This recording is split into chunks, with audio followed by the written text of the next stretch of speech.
जय कृष्णा जय वृंदावन जय राधे जय कृष्णा जय वृंदावन। जय राधे जय कृष्णा जय वृंदावन जय राधे जय कृष्णा जय Vrindavan.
ISKCON founder Acharya BBD founder Srila Prabhupada जी की जय।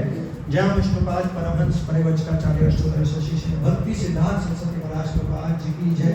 अनंत कोटि वैष्णव की जय। नामाचार्य श्री हरिदास ठाकुर जी की जय।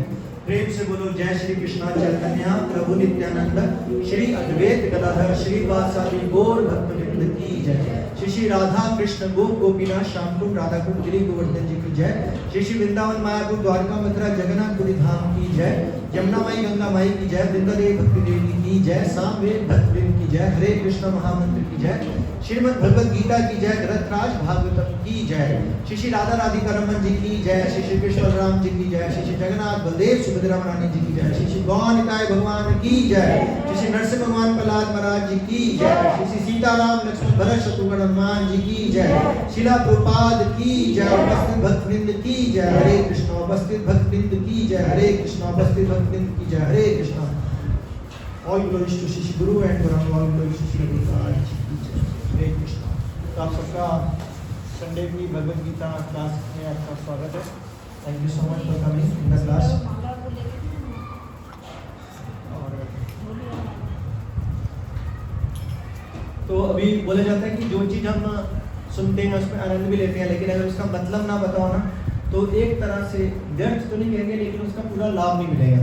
तो जैसे हम हमेशा एक एग्जांपल देते हैं कि 100 मंजिल की बिल्डिंग है, उसको अगर आप स्टेयर से चढ़ो और लिफ्ट से चढ़ो तो स्टेयर से कब पहुंचोगे नहीं पहुंचोगे पता नहीं है, लेकिन लिफ्ट से डेढ़ सौ 2 मिनट में पहुंच जाओगे। इसलिए जो आज हमने भजन पढ़ा है बहुत सुंदर भजन है।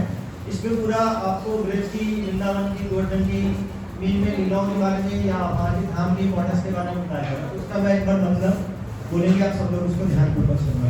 अगर आप बिल्कुल इसको ध्यानपूर्वक सुनोगे, जैसे मैं कल कहीं कथा कर रहा था तो मैंने उसमें बोला कि उसमें हमारे उसमें मॉड्यूल में आ रहा था कि तब मैंने उनसे एक एक्सरसाइज कराई। जैसे अभी आपसे भी एक्सरसाइज कराता हूँ, फिर इस भजन का मीनिंग बताऊँगा, ठीक है, 1 मिनट की एक्सरसाइज होगी, आप सबने करनी है। उस एक्सरसाइज में सब पहले आंखें बंद कर लो, कोई आंखें खोलना हो, आंखें बंद करो। आंखें बंद करके चिंतन करो कि आप भगवान के धाम में हो और भगवान की उम्र अभी बहुत छोटी है और वो अपने गोप गोपियों के साथ खेल रहे हैं। छोटी छोटी गायें, छोटे छोटे बछड़े हैं, कोई भगवान के कंधे पे चढ़ रहा है, कोई गाय की पूंछ पकड़ के खेल रहा है, कोई नदी में जा रहा है, कोई भगवान को धक्का दे रहा है, कोई भगवान के मुंह पे मुक्का मार रहा है, उसके अंदर से भगवान के मुंह से कुछ भी निकल रहा है, उसको वो खा रहे हैं। तो ये रेसिप्रोकेश कर रहे हैं और हम वहीं पे खड़े हुए देख रहे हैं। आप इस चीज को रैलिश करो कि कितना आनंद आ रहा है। अब खोल लो आंखें। अच्छा लगा? तो जब हम भगवान की लीला को 1 सेकंड के लिए भी स्मरण करते हैं तो कितना अच्छा लगता है। लेकिन ये अगर कोई मटेरियल चीज होती है, हम 2-3 बार सोच रहे हैं, अब ये चीज रोज सोचोगे, रोज ज्यादा रिलीज करो, रोज ज्यादा रिलीज करो। लेकिन अगर यही चीज मटेरियल सोचोगे ना तो आपको बोर हो जाओगे। तो अभी मैं मतलब पढ़ रहा हूँ, उसको आप रिलीज करना तो आपको बड़ा अच्छा लगेगा। इसलिए मैंने भजन बोला, हालांकि मुझे ज्यादा अच्छे से बोलना भी नहीं आया, पता नहीं कैसे बोला।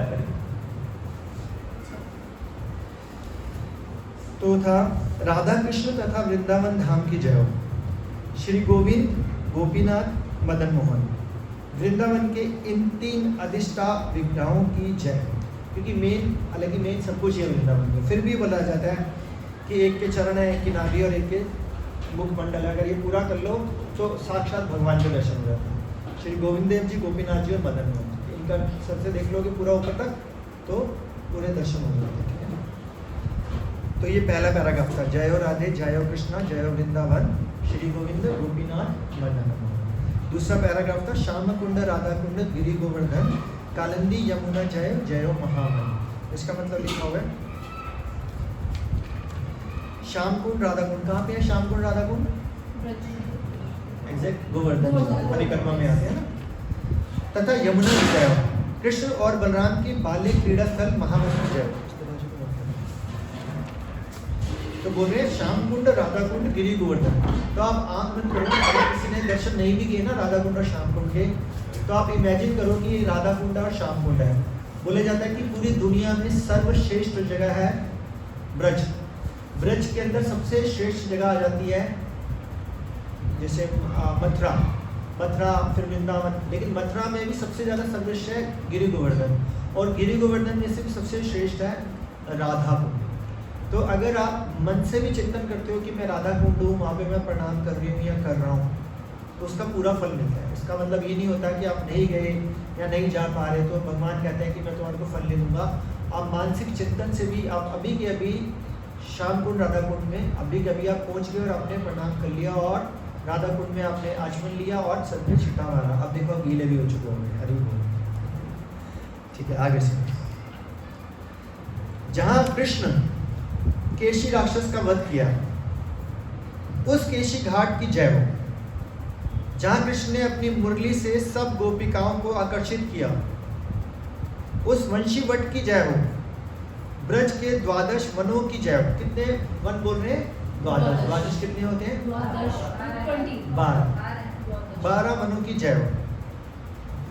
बोलते हैं, जैसे महाराज के मुख से मैंने सुना है कि जो वहाँ के पेड़ हैं, हम जब वृंदावन में जाते हैं तो उनका साक्षात्कार हुआ है भगवान के साथ, तो पेड़ों को गले लगा लेना चाहिए, प्रेम विकसित हो जाए। और ब्रज की मिट्टी में तो, ब्रज में तो लोटपोट होना ही चाहिए। जाते साथ ब्रज में क्या करना चाहिए? वृंदावन जाए, मथुरा जाए, सबसे पहले बस उतर के साथ ही आप प्रणाम करो, झुक के प्रणाम करो। जो नहीं झुक सकता बात करो, झुक के प्रणाम करो। सबसे पहले कदम रखते साथ, ऐसे तो होगा नहीं सब नीचे आएगा, पहले तो कदम ही आएगा, पर इमीडिएटली प्रणाम करना। और जब धाम से वापस जा रहे हो तो भी प्रणाम करो, क्योंकि भूल चुको तो माफी दो। वांछाकल्पतरुभ्यश्च कृपा सिंधुभ्यश्च पतितानां पावनेभ्यो वैष्णव। क्योंकि ना चाहते हुए भी कई बार हमारे से भूल चूक हो जाती है, और चाहते हुए होती है तो आगे से गलती मत हो, है ना। तो जहाँ कृष्ण ने केशी राक्षस का वध किया, जहाँ केशी घाट की जय हो, जहाँ कृष्ण ने अपनी मुरली से सब गोपिकाओं को आकर्षित किया, उस वंशीवट की जय हो। ब्रज के 12 वनों की जय हो, जहाँ नंद नंदन श्री कृष्ण ने सब लीलाएं करी। अभी हमने आंखें बंद करी तो लीला चल रही थी ना, भगवान गोप गोपियों के साथ खेल रहे हैं, गाय की पूंछ पकड़ के भाग रहे हैं, हो रहा था ना फीलिंग, तो वही चल रहा है। कृष्ण की दिव्य माता पिता नंद और यशोदा की जय हो। राधा रानी और अनंग मंजरी के बड़े भाई श्री दाम सहित सब गो बालकों की जय हो। ब्रज की सब जय गाय बछड़ों की जय। राधा जी के दिव्य माता पिता वृषभानु और कीर्तिदा की जय। राधा रानी के माता पिता का नाम है वृषभानु और कीर्तिदा। संदीपनी मुनि की माँ मधुमंगल व नंदीमुखी की दादी एवं देवऋषि नारद की प्रिय शिष्य पूर्णमासी की जय हो। व्रज की युवा गोपिकाओं की जय हो। पवित्र धाम के शरणाक्ष निवास करने वाले गोपेश्वर शिव जी की जय हो। कृष्ण के ब्राह्मण सखा मधुमंगल की जय हो। जहाँ बलराम जी ने रास रचाया था उस राम घाट की जय हो। रोहिणी नंदन बलराम जी की जय हो, जिन्होंने भक्ति के द्वारा गोविंद के श्री चरणों को प्राप्त किया। श्री रास मंडल की जय हो। राधा श्याम की जय हो। कृष्ण लीलाओं में सबसे मनोरम रास लीला की जय हो। समस्त रसों के सार स्वरूप माधुर्य रस की जय हो। भगवान कृष्ण के पारकिया भाव में जिस प्रचार ब्रज में किया उसकी जय हो। नित्यानंद प्रभु की संगनी श्री जानवा माता के चरण कमलों के स्मरण कर यह दीनहीन कृष्णदास नाम संकीर्तन कर रहा है। तो ये संकीर्तन में हम सबकी जय कर रहे हैं, ठीक है। हरि बोल। आगे हो। कैसा लगा भजन? भजन तो अच्छे हैं, सारे अच्छे हैं। अब भगवत गीता आगे चलना लगा प्रयास। कौन से श्लोक तक हो गया था? 2.1 स्टार्ट कर। मंगलाचरण किसको याद है? बोलो, सब बोल लेंगे।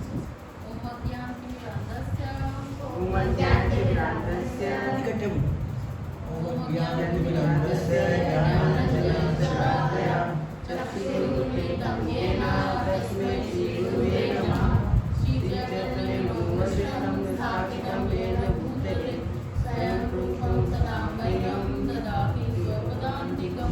वंदेहं श्री गुरु श्रीयुतपत्कमलं श्री गुरुन् वैष्णवांश्री श्रीरूपं साग्रजातं सहगणरघुनाथान्वितां सजीवं साद्वैतं सावधूतं परिजनसहितं कृष्णचैतन्यदेवं श्री राधा कृष्ण भगवान् सहगणललिता श्री विशाखान्वितांश।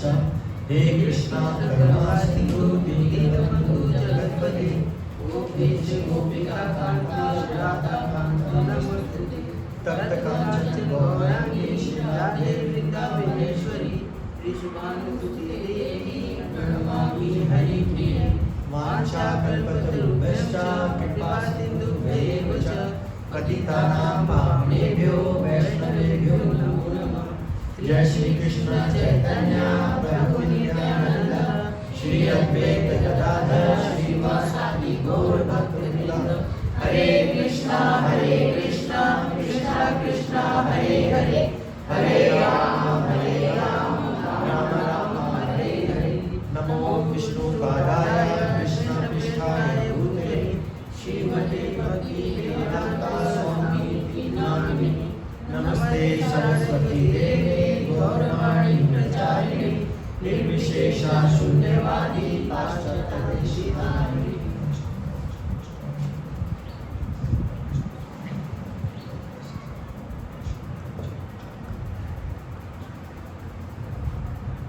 हरे कृष्ण।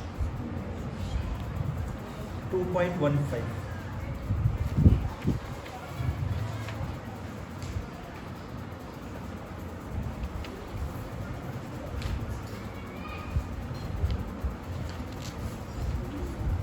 तो इसमें 2.13 मैंने कहा था बहुत इंपॉर्टेंट है। देहुनस्मिन यथाय देहि कुमारम यौवनम जरा तथा देहांत प्राप्ति धीरस्ते न मुह्यते। ये श्लोक याद किया किसी ने? मैंने कहा था पढ़ो उसको अच्छे से।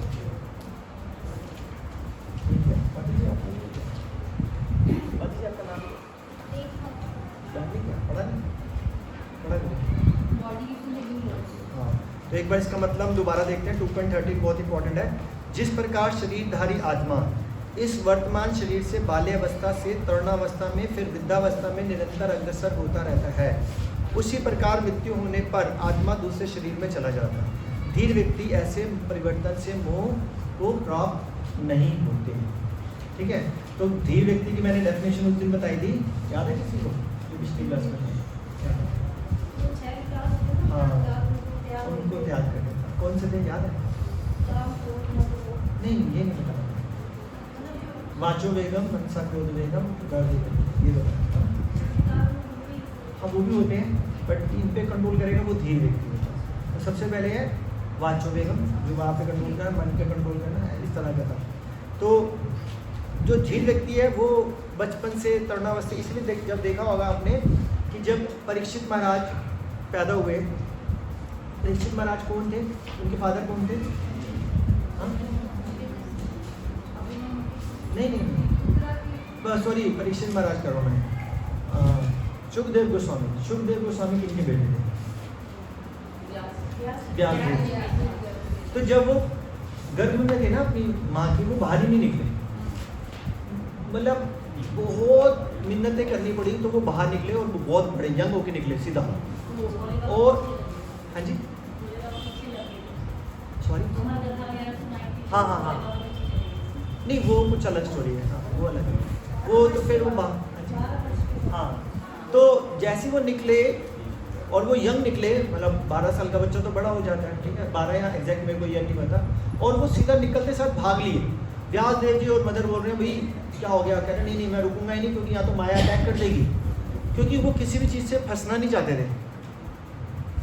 आई ना बात समझ? तो जो धीर होता है ना, वो इन चीज़ों से कुछ नहीं फ़र्क पड़ता, मैं बच्चा हूँ, मैं जवान हूँ, मैं बूढ़ा हूँ, वो मर गया, हम भी मरेंगे, कुछ नहीं पड़ता। उसका मतलब क्या होता है कि मैं किसी भी अवस्थाओं में हूँ, मेरा सिर्फ एक ही काम है, वो क्या है? हाँ, प्रभु का सिमरन करना, दैट्स इट। हमेशा भगवान को याद करना, किसी भी स्थिति में, किसी भी स्थिति में। तो देखा जाए तो मुश्किल काम है, लेकिन जो प्रैक्टिस करते हैं उसके लिए आसान हो जाता है। जैसे मैं कल क्लास ले रहा था तो मैंने उसमें बोला कि जैसे मुझे करीब 12 साल हुए हैं, तो पहले तो हम भी बड़े इंग्लिश गाने सुनते थे, फिल्मों के गाने सुनते थे, लेकिन क्या हुआ, सबका आशीर्वाद रहा, मेंटर्स ने हमारे ऊपर बहुत मेहनत करी, सीनियर्स ने बड़ी मेहनत करी, बोला नहीं जब करो, अच्छे से ध्यानपूर्वक जब करो, सुबह करो, जब टाइम मिले एक्स्ट्रा राउंड करो, क्लास अटेंड करो, मंदिर में आओ, कीर्तन सुनो, लाइक दिस। तो शुरू में तो लगा नहीं यार कुछ ज़्यादा हो रहा है, लेकिन करते रहे। अब क्या हुआ, वो चीज़ रिप्लेस होगी, अब गाना निकलता ही नहीं है। अब क्या निकलता है मुँह से? गोविंदम आदि पुरुषम तमाम भजन। हाँ, या कभी क्या निकलेगा, श्री गुरु चरण पद्मा केवल भगति सत्मा बंद मोहि सावधान माते। या क्या निकलेगा, हिब जयो जयो गोरा चांदे आरती कुशो। या क्या निकलेगा, संसार दावा। या क्या निकलेगा, जयो राधे जयो कृष्णा जयो विद। यही निकलेगा, क्योंकि अब यही है। तो क्या इससे भगवान प्रसन्न नहीं हो रहे होंगे? 100% हो रहे होंगे, 100%, क्योंकि ये ऑटोमेटिकली निकल रहा है। इसके लिए आप कुछ भी चेष्टा ही नहीं कर रहे, ना अलग से टाइम दे रहे हो। ये जब भी आपका मूड अच्छा है तो निकल रहा है, और मूड अच्छा नहीं है तो निकलता नहीं है, निकलता ही है। क्यों? भगवान प्लीज कुछ करो, तब तो हम मजे होते हैं। लेकिन वो बोलते हैं ना, दुख में तो सब सिमरन करे, सुख में सिमरन करे, तो भाई आप भगवान को, तो हम तो सुख में कर रहे हैं ना, बाइक चला रहे हैं, मजा कर रहे हैं। एक बंदा गाना गाएगा, वो राजेश खन्ना का गाना था, जिंदगी सफर है सुफाना, है ना, जहाँ कल क्या हो या जो भी, हाँ। और अब तो ये भूल भी गया, तो खुश होते थे तो वो वाला गाना गाते थे बाइक चलाते हुए। अब क्या चला रहे हैं, गोविंदा आदि पुरुषम। याद करना मुझे, कहाँ से याद करूँ? प्रैक्टिस, लिख के दे दो। सब कुछ नेट पे है, एक ऐप दे दूंगा, ऐप में सब कुछ है। व्हाट? तो क्या नहीं है, अब मेरा लेवल तो बहुत नीचे है, बहुत ही नीचे है, मतलब मेरा लेवल जेन्युइनली आप सबसे बहुत नीचे है। लेकिन मेरे से जो ऊपर के लेवल के हैं, जैसे रूप सनातन प्रभु जी हैं, या सर्वज्ञ दामोदर प्रभु जी हैं, ललित चैतन्य प्रभु जी हैं, ये सब मेरे से बहुत ऊपर है। इनके मुँह से श्लोक निकलते रहते हैं, ब्रह्म संहिता के निकलेंगे, उसमें भी यही श्लोक है, गोविंदम आदि पुरुषम। ईशोपनिषद के श्लोक निकल रहे होते हैं। अब ललित चैतन्य प्रभु जी मुझे सीनियर बोलते रहते हैं, जबकि मुझे पता है कि I can't stand anywhere before him. तो कहने का मतलब जब हम भक्तों का साथ करते हैं, जब हम उनसे सीखते हैं, उसकी प्रैक्टिस करते हैं, तो भगवान ऑटोमेटिकली आपकी जीभ पे आ जाते हैं और बोलते हैं जैसे आप हाँ ही बोलते हो हरे के लिए हाँ, उसी टाइम पे आपके जीभ पे राधा कृष्ण आ चुके हैं और आपने गुनगुनाना शुरू करना, उन्होंने डांस करना शुरू करा है। इसी के लिए तो हम जाना चाहते हैं, वो खुद आ गए मुंह पे। तो क्या आखिरी टाइम पे जब हमारी जुबान लड़खड़ा रही होगी, हम मन से तो चिंतन कर रहे होंगे लेकिन बोल नहीं पा रहे होंगे, तो राधा कृष्ण हमारी मुंह पे आके बुलवाएंगे भगवान का। तो हमारे को चिंता नहीं करनी है कि आगे टाइम पे समय नहीं निकला तो एक्सीडेंट हो गया तो उस टाइम कैसे निकले, अरे भगवान आ जाएंगे अपने आप। हमारा काम क्या, भगवद गीता को अच्छे से जिंदगी में इम्प्लीमेंट। तो ये वाला श्लोक था, ठीक है। अगला श्लोक भी बड़ा इंपॉर्टेंट था, मैंने बताया था, मां स्पर्श सुखवंतया शीत सुख छुड़ सुख दुख सदा आगम प्यानी नित्यस्तानी भारत। पता नहीं मेरे से एग्जैक्ट पढ़ा नहीं जा रहा। हे कुंती पुत्र, सुख तथा दुख का क्षणिक उदय तथा कालक्रम में उनका अंतर्धान होना सर्दी तथा गर्मी की ऋतुओं के आने जाने के समान है। हे भरतवंशी, वे इंद्रिय बोध से उत्पन्न होते हैं और वो मनुष्य को चाहिए कि अविचल भाव से उनको सहन करना सीखे। यानी वो कह रहे हैं सुख दुख चलते रहेंगे, इनसे आप बच ही नहीं सकते, कुछ कर लो आप, कुछ कर लो, आप बच नहीं सकते। अभी क्लास शुरू होने से पहले मैं एक डिवोटी से बात कर रहा था, 2.14 तो मैं अभी एक डिवोटी से बात कर रहा था, वो कह रहे प्रभु जी स्ट्रगल हो रहा है अभी थोड़ी देर। 2.14 मेरी भगवद गीता में जो 71 है, वो तो खोलते साथ ही ऊपर अध्याय लिखा आता है, साथ में श्लोक लिखा आता है, ऊपर खोलते साथ ही आ जाता है, नहीं पता चल रहा अब तो। हाँ, वो हिंदी वाले फ़ोन में दिक्कत आ जाती है ना, मेरे को भी दिक्कत आती है। इसको हम बहुत कुछ सिखा देगा, आपको चिंता मत करो। पहले हम हाथ से नहीं खाते थे, छुरी कांटा से, हम हाथ से खाना सीख लिया। पहले धोती पहनते ऐसे लगता था क्या धोती पहन के चलेंगे, अब तो दिल्ली से ट्रेन पे धोती में आ जाते हैं। रात को ट्रेन पे जाते हैं, fully air condition CC chair का धोती में चल रहे होते हैं, पूरी ट्रेन हमारे को घूर घूर के देख रही होती है। भैया ये बंदा कोई साधु तो लग नहीं रहा है, ये अप टू डेट भी है, फ़ोन भी निकालता है, ईयर प्लग भी डाल रहा है, ये धोती में कैसे है। तो बड़ी रिस्पेक्ट करते हैं लोग, ऐसा नहीं है कि आपकी रिस्पेक्ट नहीं करते, बहुत करते हैं। मतलब हम बैठते हैं ना और हमारा जरा से किसी का पैर हमारे को लेकर हैं, पंडित जी सॉरी नहीं हुई, समझ रहे हो, बड़ी रिस्पेक्ट करते हैं। ऐसा नहीं है, लोगों को लगता है कि लोग हमारे को पता नहीं क्या सोच रहे होंगे, वो रिस्पेक्ट के पॉइंट ऑफ व्यू से सोच रहे होते हैं। 10 में से 8 अच्छी भावना से सोच रहे होते हैं, 2 होता है डिवोर्स लेवल में, लेकिन 8 अच्छी भावना से सोच रहे हैं। और मेरे साथ तो ट्रेन में कितनी बार हो गया है कि ना जान ना पहचान कोई आगे बैठ जाता, पंडित जी मेरा एक प्रॉब्लम है, पूछो। मैं कहा हाँ पूछो। मेरे को भी 1 घंटा बात करेंगे, कुछ सिखाएंगे उसको। ये टाइम पास नहीं, हमारा तो प्रचार का काम है, प्रचार करना शुरू कर देते हैं, माला करना शुरू कर वही ना करते जाके। और उनसे मैं भी सीखता हूँ, तो ऐसा नहीं कि उनसे मैं नहीं सीखता, उनसे मैं भी सीखता हूँ। मैं कई बार रेडी वाले के पास खड़ा हो जाता हूँ, आज भी मैं कहता हूँ भैया तुम रोज़ सुबह केले डालते हो या कुछ भी हो रहे हैं, अगर शाम तक नहीं बिके तो टाइम से नहीं होती है, तो बड़ा अच्छा आंसर देते हैं, नहीं नहीं भगवान की पूरी कृपा है, बिक जाते हैं। तो मैं देखो किसी को रोज डेली बेसिस है ना, उनका भगवान पे कितना टूट विश्वास है, क्योंकि कभी सर्दी होती होगी, कभी गर्मी, कभी आंधी, कभी तूफान, नहीं भी बिकेगा, उसके बाद तो बिकेगा तो कल का सौदा आएगा, उनको भगवान पे बड़ी श्रद्धा होती है। इसीलिए देखो जब आदमी गरीबी में होता है ना तो भगवान पे ज़्यादा श्रद्धा रखता है, जब अमीरी होती है ना तो उसको लगता है मेरे संसाधन बहुत सारे हैं मेरे पास, ये नहीं तो plan B, plan C, plan D, plan E, plan E, सब कुछ है मेरे पास। गरीब के पास कुछ भी नहीं है, इसलिए उसके पास सिर्फ और सिर्फ भगवान है। इसलिए थोड़ा गरीबी में भक्ति आसानी से हो जाती है। ये नहीं कह रहे कि अमीरी में नहीं होती, लेकिन थोड़ी मुश्किलें आती। कोई कंफर्ट जोन पड़ा है ना, लाइट चली गई, एसी नहीं चला, कूलर नहीं चला, पंखा नहीं चला, रात को नींद नहीं आएगी, सुबह उठेगा कैसे, मंगला आरती कैंसर। गरीब तो बिना पंखे के सो रहा है या पंखे में ही सो रहा है या बाहर भी सो जाता है, तो उसके बाद संसाधन कम है, सिंपल लिविंग हाई थिंकिंग हो जाती है, लेकिन उसके अपनी ऑब्स्टेकल्स होते हैं, वो ज्ञान अर्जित नहीं कर पाता, भगवान को ज़्यादा समझ नहीं पाता, इसलिए वो स्ट्रगल करता है। तो ये वाले श्लोक है। तो आज का श्लोक था 2.15।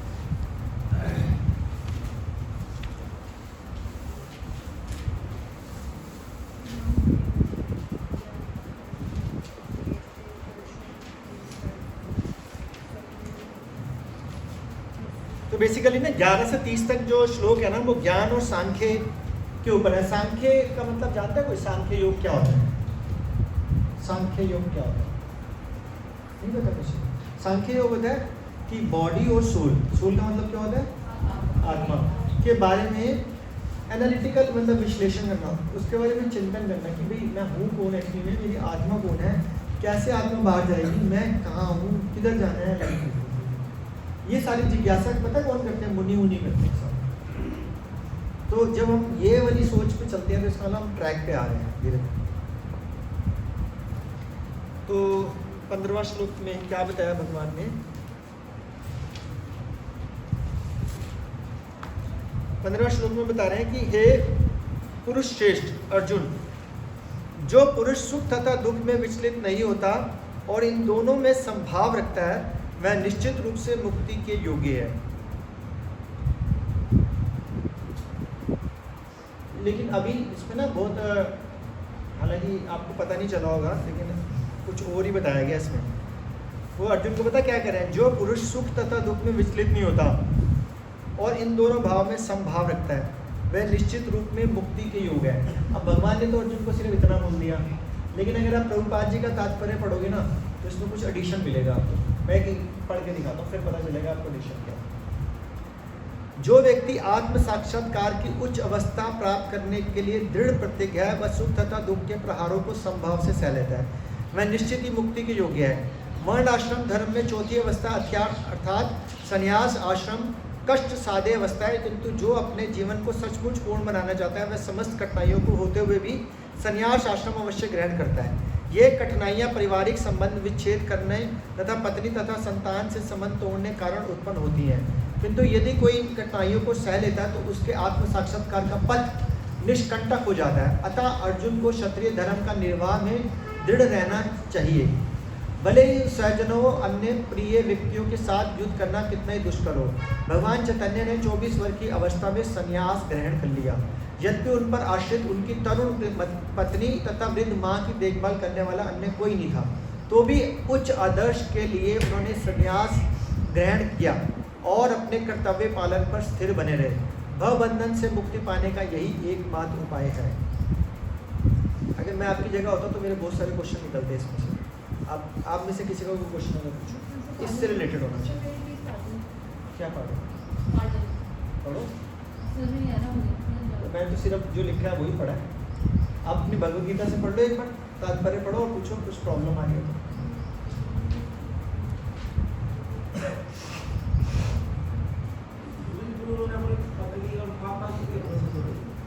यही मैं सोच रहा था, ये क्वेश्चन आना चाहिए।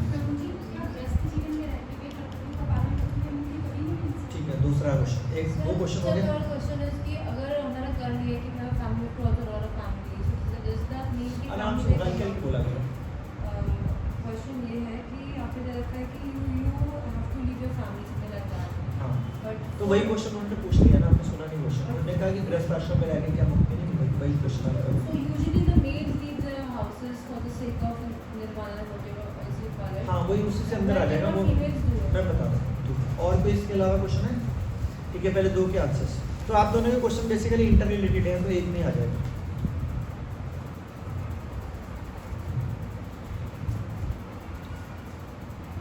आपने इसके बारे में सबके बारे में कहानी भी सुनाई, जो भी आगे छिपकली वाली, वही आंसर है। वही आंसर है। छिपकली वाली छिपकली आप पिछली वाली थे?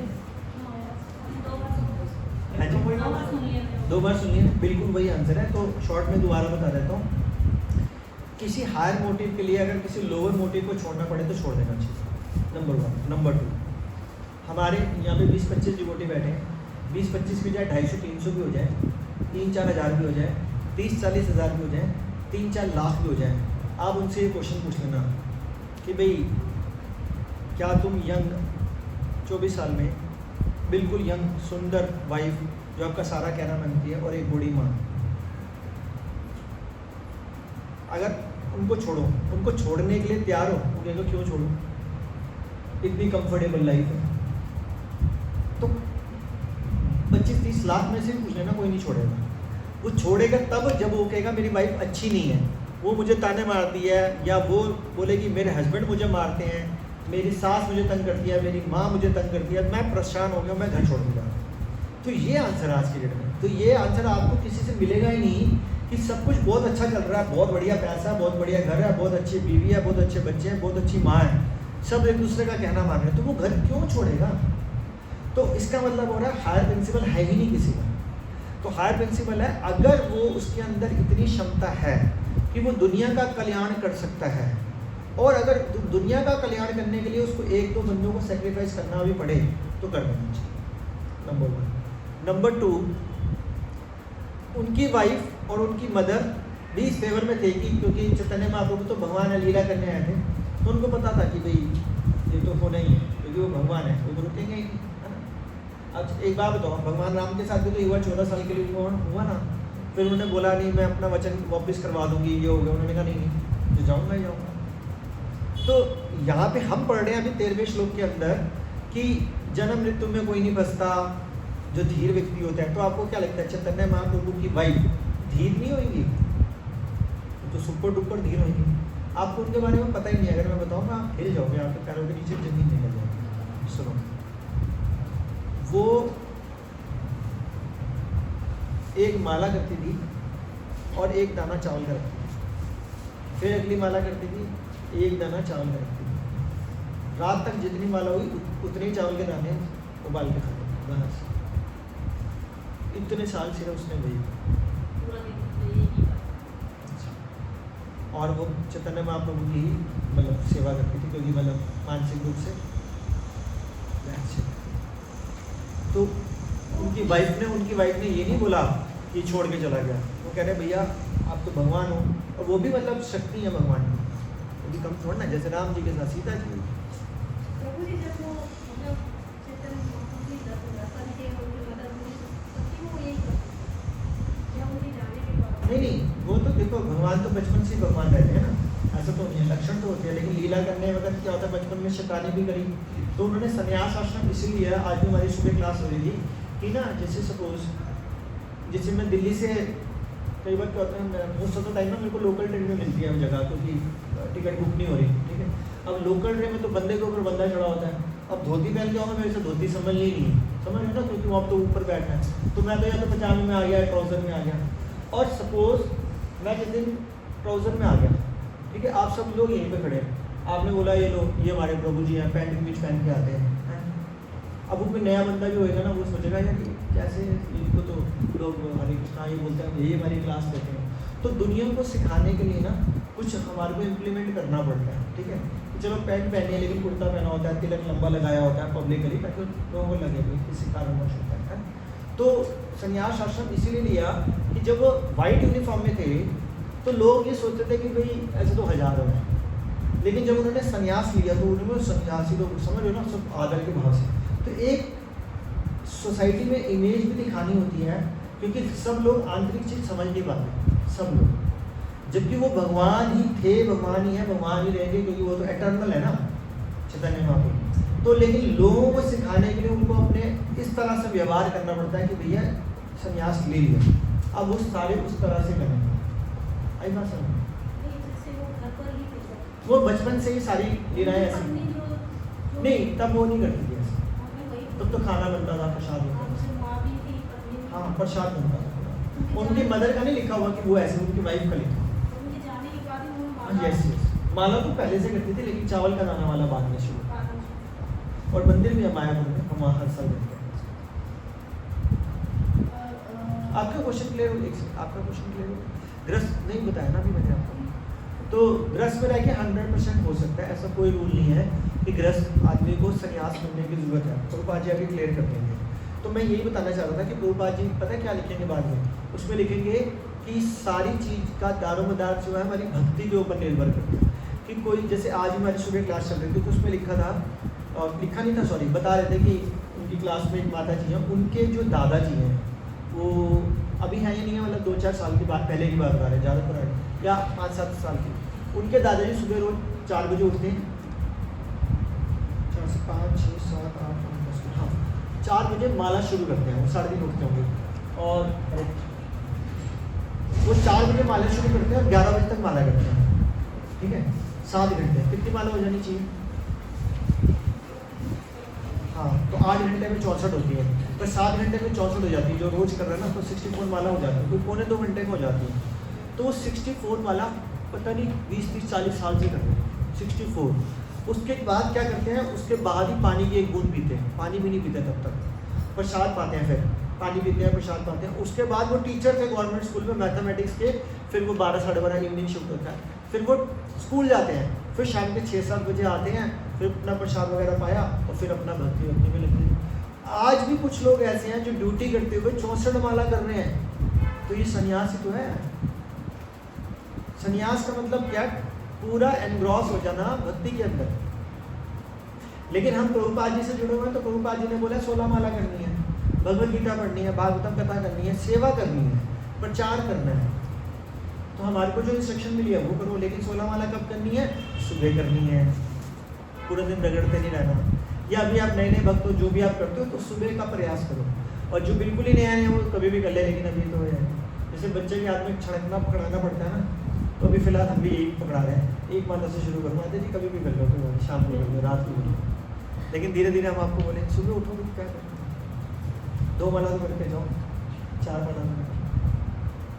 कौन कौन आप में से हाथ खड़ा करो, कौन कौन कम से कम 1 माला जरूर करता है, हाथ खड़ा करो। कोई ऐसा जो 1 माला भी नहीं करता, वो हाथ खड़ा करो, जो 1 माला नहीं करता। आप नहीं करते बाबू, करते हो ना, रोज करते हो आप, मानते जी पीछे करते हो, रोज करते हो।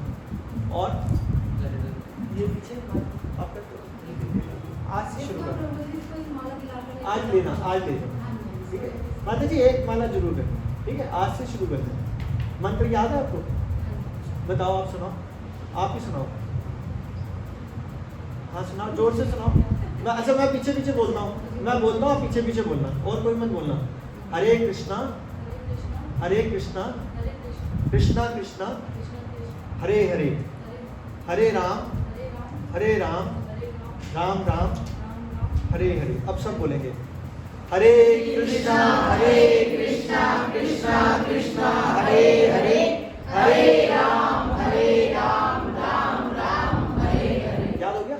सुनाओ सुनाओ, कोई बात नहीं, सुनाओ। हरे कृष्णा कृष्णा कृष्णा हरे हरे, हरे राम राम राम हरे। तो माता जी के लिए एक बार हरि बोल। क्या नाम है माता जी आपका? हरि बोल।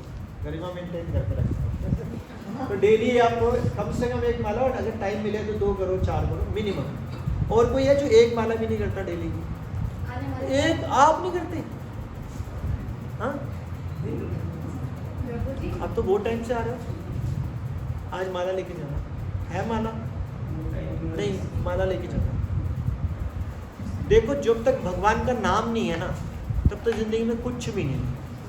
नाम और भगवान में मैं आपसे क्वेश्चन पूछता हूँ, अगर आपके सामने भगवान श्री कृष्ण आ गए सीधा और हरि नाम है, तो इन दोनों में से पावरफुल कौन होगा? एक मिनट पता चल जाएगा, बताओ कौन है? हरि बोल मतलब भगवान है या नाम है? तो जो आप खुद बोल रहे हो भगवान साक्षात खड़े और नाम पावरफुल है, उसको आप नहीं कर रहे। अब खुद सोचो क्या कर रहे हो। नाम में इतनी ताकत है कि अगर भगवान कहे ना, नहीं इसका गंदा हृदय मैं नहीं बैठूंगा, लेकिन नाम कहेगा मैं तो हृदय में जा रहा हूँ, और जहाँ नाम चला गया वहाँ भगवान पीछे पीछे आएंगे ही आएंगे। होएगा ही नहीं कि भगवान ना बैठे, क्योंकि नाम में राधा रानी जी भी हैं। अब जहाँ राधा रानी है वहाँ तो श्री कृष्ण होएंगे ही होएंगे। तो आप देख लो, तो 1 माला जरूर करो, कैसे भी करो। जैसे भी मैं बोल रहा था, सड़कना रात को करो, सुबह करो, दोपहर को करो, खाना खा के करो, शराब पी के करो, नॉनवेज खा के करो, कुछ भी करो। यही लोग डर रहे होते हैं, मैं शराब पीता हूँ प्रभु जी, मैं नॉनवेज खाता हूँ प्रभु जी, मैं तो प्याज लहसुन खाता हूँ प्रभु जी, मैं तो उल्टे पुल्टे सारे काम करता हूँ प्रभु जी, बोल भी नहीं सकता। अरे सब करो आप लोग, तभी तो ठीक होगा। दवाई है ना, ये दवाई है, तभी तो उल्टे काम ठीक कर देगी। अब दवाई भी नहीं खानी तो ठीक कैसे होंगे? कुछ भी करो। देखो 4 ही तरह के पाप कार्य मेनली होते हैं। पहला क्या होता है, जैसे हमारे 4 रूल्स हैं, कौन किसको याद है 4 नियम? Gambling, illicit relationship, alcohol, line, झूठ नहीं, एक और भी था, गैम्बलिंग बता दिया, मास। तो मास में आ जाता है जैसे और भी चीज़ें आ जाती हैं, ठीक है। अभी फिलहाल स्टार्टिंग स्टेज में तो बस नॉन वेज है और शराब वगैरह नहीं है, ठीक है। इलिसिट रिलेशन नहीं रखना, ये कईयों की प्रॉब्लम होती है। आप पूरे संसार में आप सबको पता है कि टीवी में तो रोज ही ऐसे देख रहा होता है, ठीक है। इलिसिट रिलेशन रखना और गैम्बलिंग, जुआ खेलना, ये चारों काम आप होलसेल में भी कर रहे हो ना, होलसेल में, उसके बाद भी अगर आप माला करते हो तो आपको पता भी नहीं चलेगा ये चारों काम ठीक हो जाए। अब देख लो आपको अपनी ज़िंदगी में ठीक करना है या खराब करना है, दवाई खानी है या नहीं खानी, खानी है तो आज से खानी है। अब वो इतना बड़ा फोड़ा बन जाए जिसका ऑपरेशन भी ना हो सके, वो जान ही मार देगा, तो फिर फायदा ही, तो आज से करोगे। प्रॉमिस हो गया सब भक्तों के साथ, भगवान भी साक्षी है कि नहीं साक्षी? यहाँ पे है भगवान, नहीं है? 100%। जब हम बाद में पता क्या बोलते हैं, प्रणाम मंत्र बोलते हैं, all glories to the assembled devotees, last बोलते हैं सभी उपस्थित भक्तों की जय जयकार। तो उपस्थित भक्तों के लिए मैंने लास्ट टाइम बोला था, आपकी जय जयकार तो है ही है, यहाँ पे सारे देवी देवता इकट्ठे होते हैं, तो उनके सामने आप बोल रहे हो। और आपने भी बोला है कि अब एक माला कम से कम रोज करेंगे, ज़्यादा जितनी मर्जी करो। अच्छा सिस्टर अरे अच्छा, हाँ वो तो मालूम है, मेरे तो आती है। 20 माला करिए, हरी बोल, 20 माला करिए, इसके लिए जोर से बोलो हरी बोल। रोज कितनी करोगे? कम से कम 2, मिस नहीं होनी। ये नहीं कि हफ्ते का गोटा एक ही दिन 16 करें, लेकिन मतलब ये ना हो कि स्कूल शुरू हो जाए तो 16 से बिल्कुल 0 पे हो। 2 पेपर हो ना हो कुछ भी है, 2 एक्स्ट्रा करनी है, वो तुम्हारी मर्जी, लेकिन पढ़ाई को सेक्रीफाइस नहीं करना, पढ़ाई भी पूरी करनी है। 2 माला छोड़नी नहीं है, खेलो कूदो पढ़ो और 2 माला मिनिमम, ज़्यादा करो वो तुम्हारी बात। छोटा बच्चा, वो कौन सा गाना आता था, छोटा बच्चा जान के पूछे, हाँ तो देख लो ये 16 20 2 आप कितनी कर रहे हो डेली ना? हरी बोल। प्रभु जी, एक दो बार मेरे साथ ऐसे हुआ है कि मैं रात को माला करके सोई हूँ और जब उसको उठती तो ऐसा लगता है जैसे अमृत बरस रहा है, लिटरली। वो क्या होता है मुझे बहुत जल्दी है। हमारे साथ ये एक्सपीरियंस ही नहीं हो, कैसे बताएं? नहीं, मैं 2 दिन बार ऐसा हुआ है। मेरे साथ नहीं हुआ ना, तो मैं क्या बताऊँ इसमें। मेरे को क्वेश्चन था कि संन्यास में मेल दी जाती है, मेल नहीं जाती। देखो हर एक चीज़ का एक रूल होता है क्या? कि कोई अगर ये क्वेश्चन हो कि बच्चा माँ के पेट से उत्पन्न क्यों होता है, बाप के से क्यों नहीं होता, तो माताओं का क्या धर्म होता है संन्यास में, कि उनके लिए संन्यास यही है कि गृहस्थ आश्रम में रह के घर वालों की अच्छे से सेवा करो और भगवान का अच्छे से नाम लो और भक्तों की सेवा करो, ये उनके लिए संन्यास है। तो उनके लिए संन्यास है, उल्टा स्ट्रगलिंग है। माताओं के लिए संन्यास ये है, संन्यास दोनों के लिए ही है। अब अगर ये बोला जाए कि भाई दोनों उन्नत कोटि के हस्बैंड वाइफ भक्त हैं, तो क्या वो आपस में सेक्सुअल डिजायर करते रहेंगे? नहीं करेंगे ना। तो दोनों तरफ से कंट्रोल हुआ ना।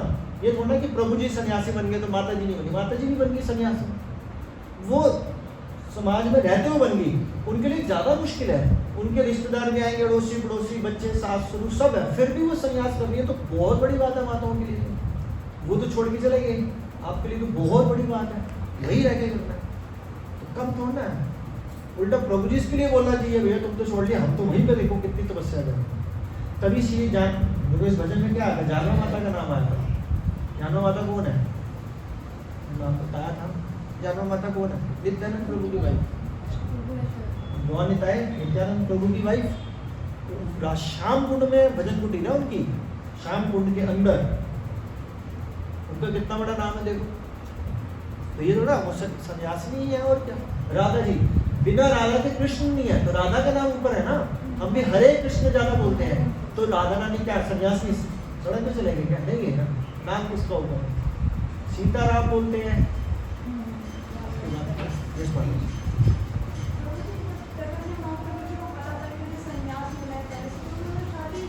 देखो कभी भी ना ये नहीं बोला जाता गृहस्थ आश्रम के अंदर कि हमारे को इंस्ट्रक्शंस का पालन नहीं करना। कभी भी हर टाइम का एक मतलब हर चीज़ का एक टाइम आता है। जैसे उनकी पहली वाइफ की डेथ हो गई तो उनकी मदर ने बोला कि भाई आपको मैरिज करनी है क्योंकि मेरी एज भी है। तब तक उन्होंने नहीं सोचा था कि मेरे को भी संन्यास लेना है लाइक दिस। उसके बाद जब उनकी शादी हुई, फिर थोड़े टाइम के बाद उन्होंने संन्यास ग्रहण किया। और ना ये भगवान की हमेशा लीला होती है, ऐसा नहीं होता कि भगवान को पता नहीं था, सब कुछ पता था। भगवान है ना, ओमनी प्रेजेंट, ओमनीशेंट, सब कुछ जानते हैं पहले से। तो वो बताया जाता है कि जो उनकी वाइफ थी, विष्णु प्रिया लक्ष्मी प्रिया दोनों वाइफ थी, कि उनको अपनी पत्नी का दर्जा देना था। तो ये तो बहुत बड़ी बात है। अगर कोई बोल दे कि मुझे भगवान का सिर्फ 1 सेकंड के लिए संग मिल जाए, तो वो छाले मारेगा कि नहीं मारेगा? उनके लिए तो अच्छी बात है ना, बुरी बात है। वो तो एक भौतिकवादी आदमी सोचेगा अपनी बीवी को छोड़ गया, जब उनके लिए तो खुशी की बात थी कि मैं चैतन्य महाप्रभु की वाइफ हूँ। ये बड़ी बात है। आदि जी रिंगटोन चेंज कर दो। चलो अगला श्लोक।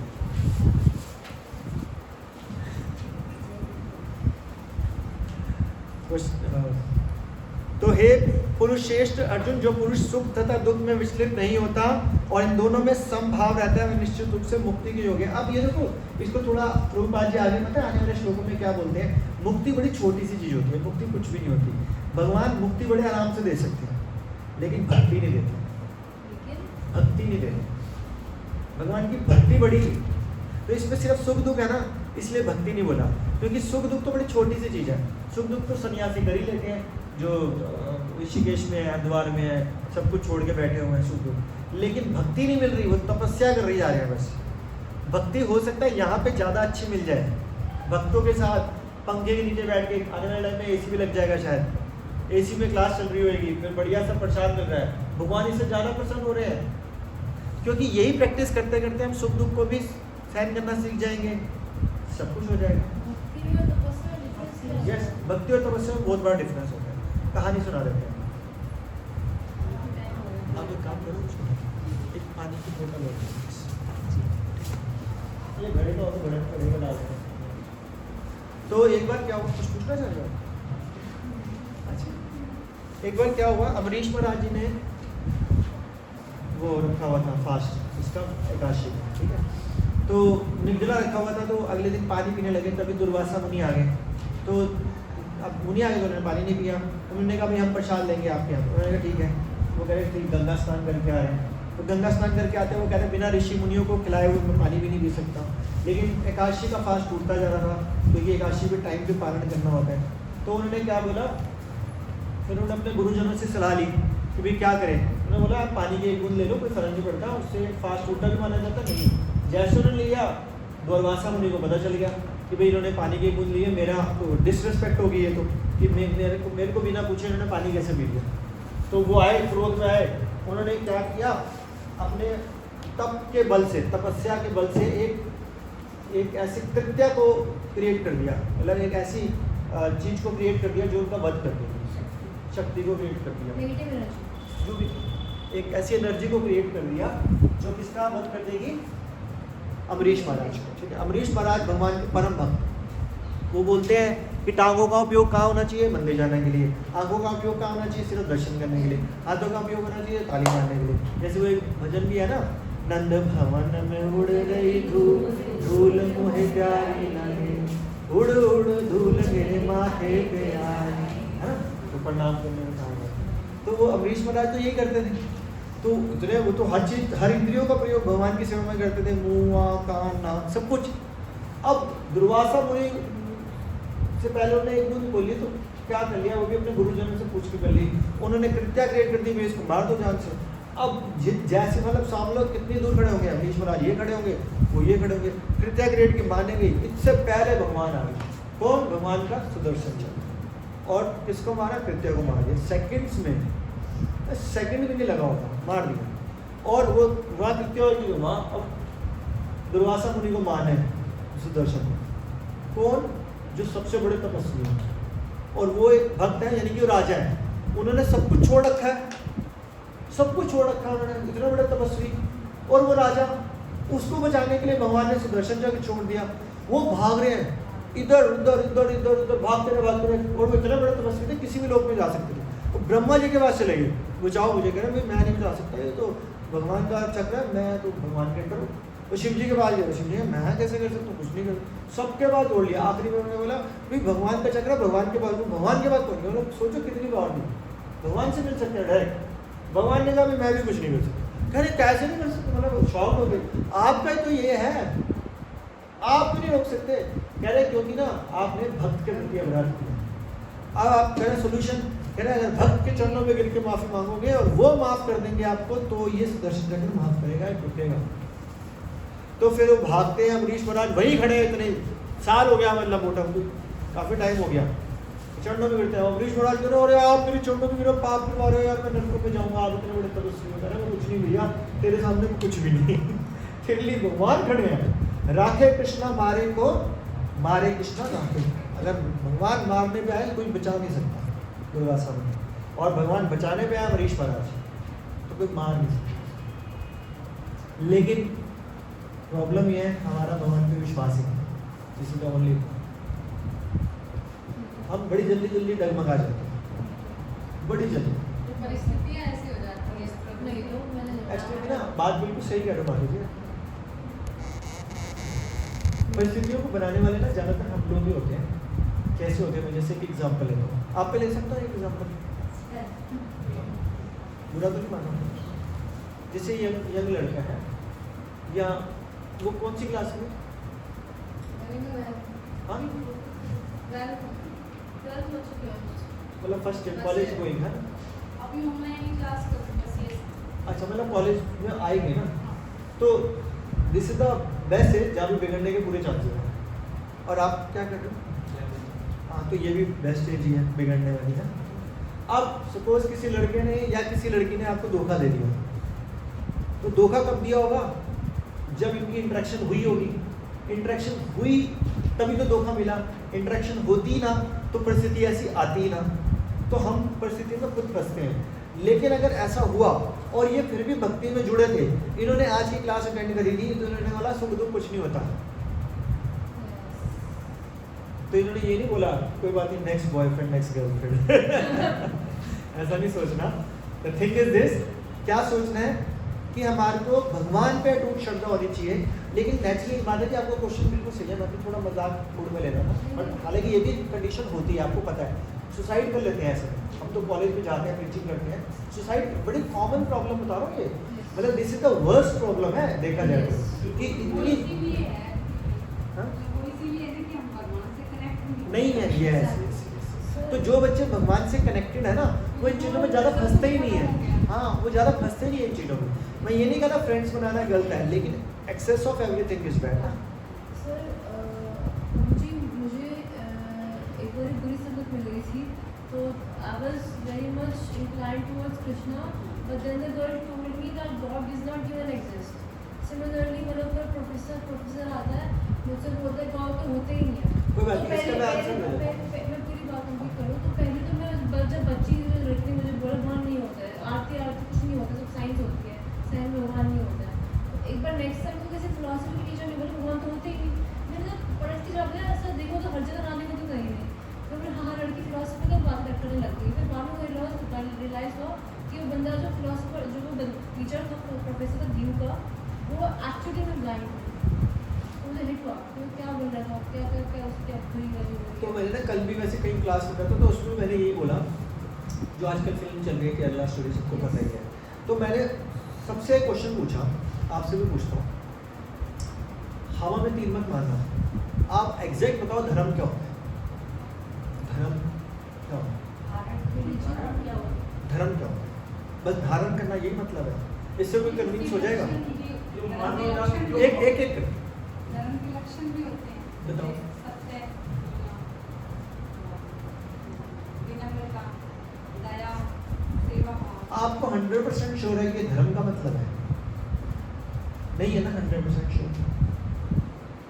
नहीं है ना? नहीं है। हाँ बस यही पूछो। यस माता जी। सही और धर्म, सही और गलत में अंतर का जैसे जुआ खेलना नहीं चाहिए, और हमें पता होता है कि हम सही कर रहे हैं, मतलब जुआ नहीं खेलना चाहिए धर्म है, वो नहीं खेलना चाहिए, ये धर्म है। क्योंकि ये गलत बात है, जो हमारे धर्म के अनुकूल नहीं है। मतलब जुआ नहीं खेलना चाहिए धर्म हो गया ना? हमारे कोर प्रिंसिपल ये नहीं है, नहीं ये धर्म नहीं है, ये धर्म वादा उन्होंने किया। चाय नहीं पीनी चाहिए, धर्म नहीं है। धर्म इतना छोटा होना होगा, और ड्यूटीज आर नेवर अपने कर्तव्यों का सही से पालन अपने कर्तव्य को सही से पालन करना। जो कल्याण की बात होती है वो धर्म है। जो कल्याण की बात होती है वो धर्म। आप देख लो कि भी यहाँ 25 बंदे बैठे हैं, डिवोटीज बैठे हैं, धर्म का एग्जैक्ट मतलब नहीं पता। तो इसीलिए हमारे को कोई भी बंदा हैरा गैरा मित्तू गैरा Tom Dick and Harry 1 minute में शेक करके चला जाता है। क्यों? क्योंकि उसको 4 बातें आती हैं, आपको 4 में से 1 भी नहीं आती। बस सिर्फ फर्क यही है, दैट्स इट। धर्म यही है, अनुकूल से संकल्पनम, जो भगवान को पसंद है वो करना, और जो भगवान को पसंद नहीं है वो नहीं करना, उसमें सब कुछ आता है। जो भगवान को पसंद है वो करना, जो भगवान को पसंद नहीं है वो नहीं करना, वो धर्म है। यानी कि भगवान ने जो जो बोला है वही करना है, और जो भगवान ने मना किया वो नहीं करना। मतलब दोनों चीजें है ना। एक बोलता है दवाई खाना, भगवान ने बोला दवाई खाना, साथ में उन्होंने बोला है कि परहेज भी करना, जैसे नॉनवेज नहीं खाना, सत्य तो बोला लेकिन नॉनवेज भी नहीं खाना, साथ में भक्ति भी करना, किसी को हर्ट भी नहीं करना, झूठ भी नहीं बोलना, साथ में प्रसाद भी खाना। कुछ हाँ के लिए बोला है, कुछ ना के लिए बोला है। तो अनुकूल से संकल्पम, प्रतिकूल है वर्जितम, यानी कि जो वर्जित है उसको नहीं करना। अब अगर कोई हमारे सामने हमारे को ये स्टेटमेंट दे रहे हैं और हम उसको सिर्फ 2 4 5 चीजें बता देना, तो 1 सेकंड बीच में अगर तो उसके पास ना कोई क्वेश्चन आंसर नहीं रहता। हम भगवत गीता के 2 4 5 श्लोक भी कोट कर देना, उसके पास कोई आंसर नहीं होगा। लेकिन हमारे को ना तो मतलब पता है उसका, ना उसके बारे में डिटेल पता है, ना कुछ आगे पीछे पता है। हम जो आरती कर भी रहे हैं ना बचपन से, वो भी आप सोच के देख लेना आप आरती क्या कर रहे हो। मतलब बुरा मत मानना, हम क्या आरती करते हैं? सुख संपत्ति घर आवे, कष्ट मिटे तन का, ओम जय जगदीश। सबके घरों में होती है। आप भगवान के साथ डीलिंग कर रहे हो, भगवान इज अ बिजनेसमैन, आप बोल रहे हो सुख संपत्ति घर आवे और कष्ट भी नहीं आना चाहिए भगवान, इसलिए आपकी जय। भगवान से मांगना बुरा नहीं है, लेकिन भक्ति नहीं है ये। तो ये लिखने वाले ने गलत किया ना। नहीं, ये देखो, ये देखो मेरी बात सुनो। किसी ने तो ये भी लिखा है ना कि नॉनवेज नहीं खाओगे तो मुर्गियां सड़क पे आएंगी। तो हमारे को ना कभी भी किसी के ऊपर ब्लेम या क्रिटिसाइज नहीं करना। हम देख रहे हैं, हम पढ़े लिखे हैं, हमने क्यों नहीं इस पे चिंतन किया, हमने क्यों नहीं सोचा। हाँ कोई बात नहीं, जब ज्ञान आए तभी आप उसको इम्प्लीमेंट करो। सबसे पहले तो ईश्वर से प्रेम। प्रेम, हाँ प्रेम। तो प्रेम करने के लिए क्या करना पड़ेगा? उनके नामों का कीर्तन, उच्चारण और भगवत गीता, भक्तों का संग, तभी तो प्रेम होगा। जब तक प्रेम नहीं है तो हम कैसे करेंगे? अब जैसे हमने एक वो भजन ऐसे बीच में गाया, नंदे भवन में उड़ रही दूर, सब झूमने लगे। अभी तो मैंने लय में भी नहीं गाया, मृदंग भी नहीं बजाया, तो ये फील आ रही है यार, अमरीश महाराज की याद है, दुर्वासा की स्टोरी याद है। तो जब भगवान का दर्शन आंखों से होता ही नहीं है, दिस इज द मिसकंसेप्शन। चलो जब तक आप इस कॉन में नहीं जुड़े थे, आपको जुड़े हुए किसी को 2 महीने, किसी को 4 महीने, किसी को 6 महीने, बस यही हुआ है ना। अब सच सच बता देना, इससे पहले जब आप मंदिर जाते थे, रेवाड़ी में मंदिर होंगे बहुत सारे, तो आप क्या करते होगे? मैं जिससे पूछूंगा वही बताना। क्या आप जाते होगे, आपने राम विग्रह होंगे, राधा कृष्ण होंगे, शिव जी होंगे, आपने मत्था टेका, शिव जी में जल चढ़ाया, ठीक है, पंडित जी से चरणामृत लिया और फिर 2-3 मिनट 1-2 मिनट देखा, क्योंकि और तो कुछ करने के लिए है नहीं ना बंदे में, फिर वापस आ गए। Yes no? और यहाँ आके क्या करते हो आप? दर्शन भी नहीं किए होते हैं, कथा चल रही होती है, 1.5 घंटा कथा में बैठते हो, फिर प्रसाद पाते हो, फिर उसके बाद आरती कर रहे होते। भगवान के दर्शन आंखों से होते ही नहीं है। This is the misconception. कहाँ से होते हैं? यानी कि जब तक हम भगवान के बारे में यश सुनेंगे नहीं, लीलाएं सुनेंगे नहीं, भगवान की कथाएं, तब तक हम भगवान को ग्लोरीफाई कैसे कर सकते हैं? एक बात बताओ ना, मैं एक प्रभु जी के बारे में जानता ही नहीं, प्रभु जी सॉरी नाम भूल गया, अनिल, हाँ अनिल प्रभु जी, मैं बोलूँगा देखो अनिल प्रभु जी कितने अच्छे हैं। आपकी वाइफ को अच्छी बात है, तो आप बिल्कुल बहुत कम आता है, 1-2 बार मिला, तो देखो अपने बच्चों को कितना संस्कार दे रहे हो, 5 माला करती है, 20 माला कर रहे हैं, देखो हर संडे को बच्चे खेल रहे होते हैं, मैं इनको गुणगान कर रहा हूँ तो इनको अच्छा लगेगा ना। मैं फोटो थोड़ा ना डालूंगा अनिल प्रभु जी के, इनके बारे में कुछ नहीं करना, तो आप बोलोगे मैं क्या करूँ? मुझे अनिल प्रभु से क्या लेना देना? लेकिन लोगों ये वाले प्रभु जी, ये वाली माता जी, इनके बच्चे देखो आते हैं, 5 माला कर रहे हैं, 20 माला करते हैं, फिर ताल बजाता है, कीर्तन में पार्टिसिपेट करता है, कीर्तन करता है मेरे साथ हमेशा, और बोलो तो अच्छा अनिल प्रभु जी और माता जी के बच्चे, अरे वाह, अब अच्छा लगा कि नहीं लगा? तो जब हम भगवान के बारे में सुनेंगे तब पता चलेगा, तब रिलेशन बनेगा, तभी तो प्रेम होएगा। ऐसे पहले कैसे प्रेम हो जाएगा? सुनना तो है नहीं, पढ़ना है नहीं, सिर्फ भगवान की फोटो देखी जय हो, तो फिर वो बस वही आएगा, सुख संपत्ति घरावे कष्ट देगा।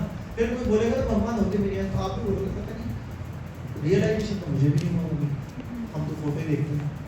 फिर हमारा कोई भी विश्वास को शेक करके 1 सेकंड में चलता। अब आप कुछ करें। प्रभु जी, मैं ये पूछ रही थी कि जैसे मैं टीचर हूँ, तो मैंने अपने स्टूडेंट से पूछा कि आप लोग नाम लिया करें और ये सब चीज़ें करें, तो स्टूडेंट्स बोलते हैं कि अगर हम भगवान के अंदर, हमें ये सब इल्यूजन्स नहीं चाहिए, नहीं तो हम कोई काम नहीं कर पाएंगे। और एक हम स्टूडेंट्स लाइक सर 12th पास है, तो भी ये बोलते हैं, क्या जवाब देंगे? एक्चुअली ना देखो, जरूरी नहीं होता कि सीधा किसी को भगवान के नाम से जोड़ा जाए, क्योंकि बोलता है भगवान के नाम वही बोल पाएगा जिसने पिछले सारे पाप खत्म कर दिए हैं, यानी कि पिछले जन्मों में बहुत उसने भक्ति करी है, तो वो भगवान का नाम निकालेगा मुंह से। प्रभु जी को लेना चाहते हैं, पर वो कहते हैं कि हम ये Because- illusion में फंस जाएंगे, हम कुछ तो काम नहीं कर पाएंगे। उससे बेटर तरीका, ऐसा ना बड़ी कॉमन प्रॉब्लम है, तो ऐसा तरीका पता है क्या होता है कि सबसे पहला तरीका होता है किसी को भक्ति में लाने का, उसको प्रसाद खिलाना चाहिए। अब बोलो स्कूल में हम कैसे प्रसाद खिला सकते हैं? तो जैसे किसी बच्चे का बर्थडे हुआ है, आपने क्या किया, अपनी तरफ से टॉफ़ी बांधी, उस टॉफ़ी का भगवान को भोग लगा के गए, और वो 40 टॉफ़ी थी, फिर सब बच्चों के, वो सबके मुंह पे प्रसाद चला गया। अब उनमें से 2, 4, 5 बच्चों के अंदर ना सुकृतियाँ आ गई, अब वो कहीं ना कहीं से गेम शुरू हो गया। इस तरह से गेम होती है। प्रभु जी, मैंने एक तरीका अपनाया है अपनी कि अपनी क्लासेस के अंदर से मैं इंग्लिश स्पोकन की क्लासेस देती हूँ, तो मैंने बच्चों को बोला है कि आप हर रोज़ मतलब एक दिन छोड़िए एक दिन एक रिलीजियस स्टोरी आप इंग्लिश में नरेट ये करें। भी बहुत अच्छा है। इससे क्या होगा कि सब बच्चों को नॉलेज भी होगी और वो इंग्लिश बोल भी पाएंगे। Very good. या एक काम और भी कर सकती हो, इंस्टेंट की ना, क्योंकि आप बोलोगे ना स्पिरिचुअल, तो वो स्पिरिचुअल में ना फिर मिक्सिंग करने लग जाएगा। जैसे हम आज तक बचपन से मिक्सिंग करते हैं, जैसे माता जी ने बोला, किसी ने बताया ही, तो हमारी ड्यूटी है कि हमारे पास कभी आप रूप सनातन में बोलिए मेरे को, हमारे इस्कॉन पंजाबी बात से ना बच्चों के लिए बहुत सारी स्टोरी बुक्स मिलती हैं, आप एक एक ले लो बस अपने लिए, जहाँ से 500-700 रुपये खर्च होंगे ना, 2-3 ले लो, और वो उसकी फ़ोटो खींच कर उन बच्चों को दो कि मैं ये स्टोरी भेज रही हूँ, इसकी हिंदी करके लेके आना है तो पता चल जाएगा, या इसको अपने शब्दों में लिखना। तो वो जितनी भी स्टोरी लिखेंगे वो कृष्ण भगवान की, राधा रानी, चैतन्य प्रभु, तो उनको उसी दायरा मिल जाएगा राम जी की, तो फिर ऑटोमेटिकली वो उनके मुंह से नाम भी निकलेगा और बिल्कुल राइट डायरेक्शन में चलेगा। ठीक है। तो मुझे क्वेश्चन है related to question, that is कि हमारे स्कूल में एक मैम थी, she literally never taught me का सिलेबस क्या है, बस भगवान की बातें करती रह गई, और उसके हर एक सब्जेक्ट में ये बनाया, मेरा हर सब्जेक्ट में ये बनाया, और उस टीचर की क्वेश्चन, उस टीचर की सब्जेक्ट में क्लियर आ गया।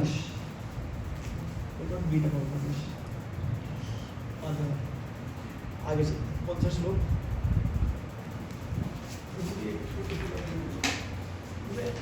अभी आप धर्म के बारे में बात करते हैं, तो आप ये बता दें कि भाई जो भगवान ने कहा है वो करना है, जो नहीं कहा वो नहीं करना है। जो नहीं कहा, जो भगवान ने मना किया हाँ, वो नहीं जो करना। भगवान को पसंद नहीं है वो नहीं करना है, जो पसंद है भगवान को वो करना है। हाँ, वो भी लिखा हुआ है ना, लिखा है भगवत गीता में, लिखा हुआ है। भगवत गीता को पढ़ना है। समझ, ये धर्म है। आपने अब जी जैसे आप भगवान को मांस मच्छी खाना पसंद नहीं है तो हमको ये नहीं करना, ये धर्म है, आपका कहना यही हुआ ना। तो प्रभु जी कई और धर्म है, जैसे हिंदू, मुस्लिम, सिख, ईसाई, हम ये 4 धर्म सुनते हैं, तो दूसरे का पंथ है, बिल्कुल सही कह रहे हैं। चाहे वो पंथ है। चलो मानो धर्म एक ही होता है, सनातन धर्म। अच्छा वो सनातन धर्म, तो प्रभु जी वो लोग खाते हैं तो उनके में लिखा हुआ है, जैसे ऐसे कहते हैं कि हिंदुओं को नहीं खाना है, ठीक है, मुस्लिम लोग खाते हैं। एक बंदा शराब पी के गटर में गिरता है और उसको लगता है कि ये जो मेरे को गटर में मल मूत्र है ना, ये इसमें बड़ा कंफर्ट आ रहा है, तो उसको वो कंफर्ट आ रहा है, तो आपको वो वाला कंफर्ट अच्छा लगेगा? गिरना नहीं, मानो सपोज करो कोई हल्की सी ले रहा है, हल्की सी ले रहा है।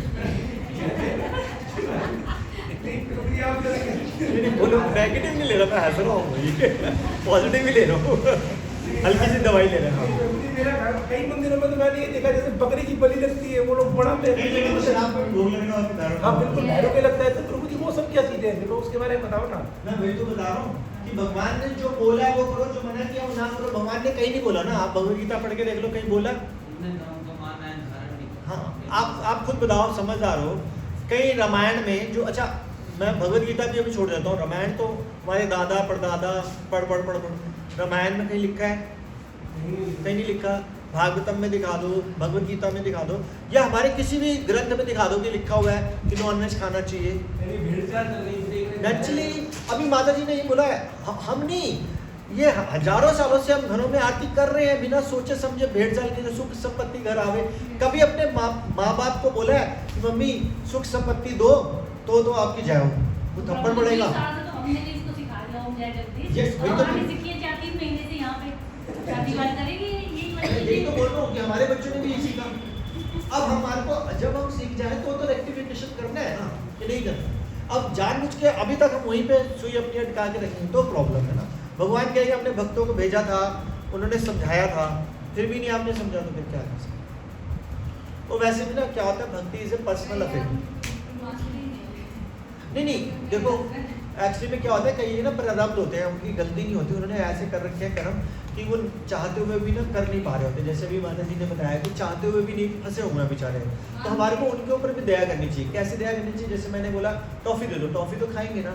अच्छा एक बात बताओ, आपने सोचा नहीं कभी कि आप सब आ रहे हो, मैं भी आता था इस्कॉन में, किसी दुनिया के मंदिर में देखा है कि जब आओ आपके लिए रोटी सब्जी चावल हलवा पूड़ी ये वो every time, every Sunday every Saturday ISKCON में होता है कि नहीं होता? बोले जाता पैसे दो, मांगे कोई पैसे हो गए नहीं, क्योंकि उनको पता है कि प्रसाद खिलाएंगे तो जीवों का कल्याण होगा, इससे भगवान खुश हो जाएंगे। अगर भगवान खुश होते हैं लोगों को प्रसाद खिलाते तो भैया इससे सस्ता काम हो ही नहीं सकता। क्योंकि आज ये भक्त बन गए ना तो आने वाले सालों में यही लोगों को प्रसाद खिला रहे होंगे।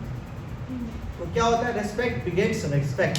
आज आप रेस्पेक्ट दोगे रेस्पेक्ट मिलेगी। आज आप भक्तों को प्यार करोगे, भक्त आगे प्यार कर रहे होंगे दुनिया में।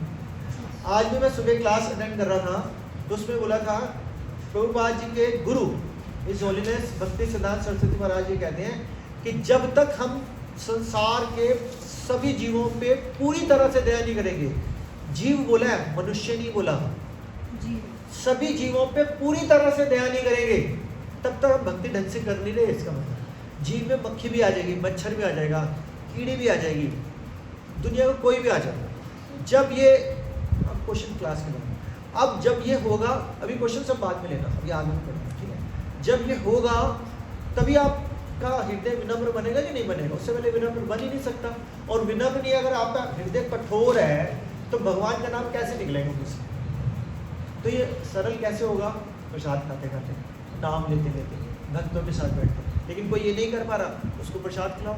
सौंफ मिश्री का पैकेट बना दो थोड़ा थोड़ा, चलो भैया सौंफ मिश्री पैकेट बना के दे दिया, वो हो सकता है घर पे भी लेके जाए। आपने एक पैकेट दिया है, वो 6 लोग खाएंगे। सौंफ मिश्री बना, बढ़िया प्रसाद है, मजे से खाओ। इतना एफर्ट्स करो। सोचो मैं हर हफ्ते 100 रुपये का प्रसाद बांट दूंगी या 50 रुपये का प्रसाद बांट दूंगी हर हफ्ते, महीने में क्या लगा 200 रुपये। पता नहीं कितने भक्त बना दिया आपने। प्रॉपर भोग लगाओ भगवान को। भोग लगाना नहीं आता तो सीख लो, और फिर भी नहीं आता तो लगाया, तुलसी दल रखा और 3 बार हरे कृष्णा मंत्र से प्रेयर कराओ, भोग लग गया एक तरह से। वैसे भोग लगाने का तरीका ही होता है, पहले प्रभुपाद जी का मंत्र होता है, वो हम सीख सकते हैं, तरीका तो वही होता है। तो आगे श्लोक करते हैं। टाइम कितना है? 6 बजे क्लास डॉट शो, 11 बजे। क्या बातें ज़्यादा हो गई। नहीं बातें नहीं होती प्रभु जी, ये बातें थोड़ा ना, कोई सलमान खान की कहानी थोड़ा ना सुना रहे हैं, ये कथा है।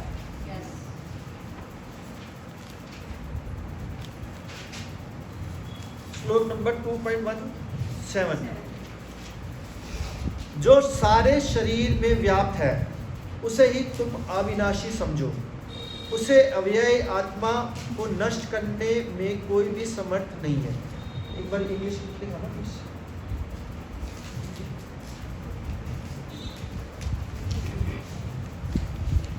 इंग्लिश में लिखा है that which pervades the entire body you should know to be indestructible, no one is able to destroy that imperishable soul. यानी कि आपको पता है कि जैसे किसी की मृत्यु हो जाती है, ठीक है, अभी अभी मृत्यु हुई है किसी की, वो सोफे में बैठा हुआ है, आँख भी खुली हुई है और वो गया, आप हिला रहे हो लेकिन पता चल गया वो बंदा मर गया। आप थोड़ी देर रोए पिटे, सुबह के 10-11 बजे हैं, सब रिश्तेदारों को फ़ोन किया, वो बंदा बैठा ही हुआ है, आप सब रो रहे हो, अब उससे खाना भी नहीं पूछ रहे, अब उसको ज़मीन पे लेटा दिया, अब उसके कपड़ों को आके नला भी दिया और उसको फिर अर्थी में बिठाया और उसको फिर जला दिया। तो हम बोले बंदा तो वहीं बैठा हुआ था, क्या हो गया? कुछ भी तो चेंज नहीं हुआ, कुछ भी तो चेंज नहीं हुआ, आंखें तक खुली हुई थी, बिल्कुल वैसे था, सांस नहीं थी, यानी कि वही आत्मा ट्रैवल करके ना, बाकी तो एक्सटर्नल रूप से तो पूरा का पूरा वही दिख रहा था आपको। यानी कि कोई ना कोई चीज़ तो ऐसी होती है जो बॉडी को चला रही होती है। ये बल्ब पंखे को क्या चला रही है? वो करंट ही तो है, वो करंट है, यानी कि वो आत्मा है। तो भगवान ये कह रहे हैं जो अभी ये वो जब कभी डिस्ट्रॉय नहीं हो सकती, जो हमेशा बनी रहती है, क्योंकि वो हमारी आत्मा जस्ट लाइक हमारी हार्ड डिस्क है। जैसे प्लेन के अंदर क्या होता है, ब्लैक बॉक्स होता है, अगर पूरा प्लेन क्रैश हो जाए ना तो ब्लैक बॉक्स को ढूंढते हैं, तो उसके अंदर सब रिकॉर्डिंग होगी कि हुआ क्या, वो ब्लैक स्मोक मिल जाता है तो पता चल जाता है कि भाई ये हुआ। तो हमारी आत्मा ट्रैवल करके दूसरी जगह चली जाती है और उसका रिकॉर्ड ऊपर चला जाता है, फिर वो आपको एक यातना शरीर मिलता है, फिर आपकी मार कुटाई शुरू होगी, जो भी होगा, फिर अगला शरीर में भेजा जाएगा। वैसे बंदा बोलता है अच्छा एक बात बताओ, मैं मर गया, सुअर बन भी गया तो प्रॉब्लम क्या है?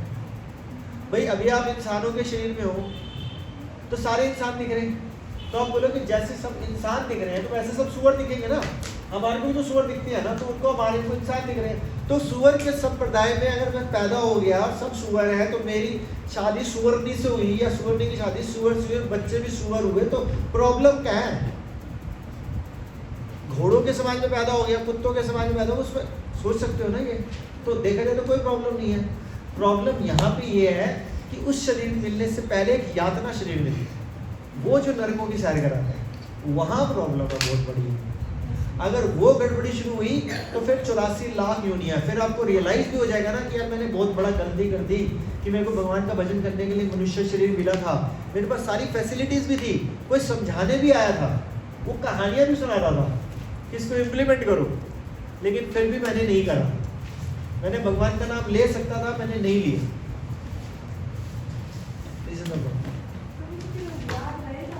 क्या कुछ नहीं याद रहेगा, यही तो पनिशमेंट है। उस टाइम पे आप सोचोगे यातना शरीर मिला, उस टाइम पे शायद याद आता भी हो, लेकिन यातना शरीर में पता है क्या हो जाता है?